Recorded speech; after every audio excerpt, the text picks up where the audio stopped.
surprise stage, a gift for you guys. She practiced the Tagalog song. I know! This is a very, very, very big gift. I heard her rehearsing earlier. And it's a really, really pretty and nice song that all of you know, for sure. And she also said that even her pronunciations are a little bit awkward, she asked for your understanding and consideration.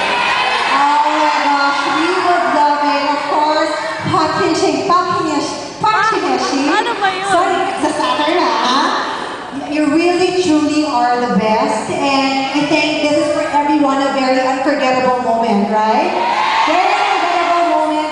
And you know, in return, she would like to give a gift for all of you fans out there. And of course, Miss Park Shin-hye is an actress that makes all of us happy and makes all of us very, grateful and looking forward to whatever is going to happen next. And we all hope for your continued success.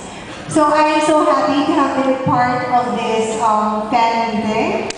And thank you so much for giving me this opportunity. And so I'll leave the stage with her, of course, as we listen to Miss Park Shin-hye's songs all together. Thank you so much. Again, guys, let's give it up for Miss Park Shin-hye.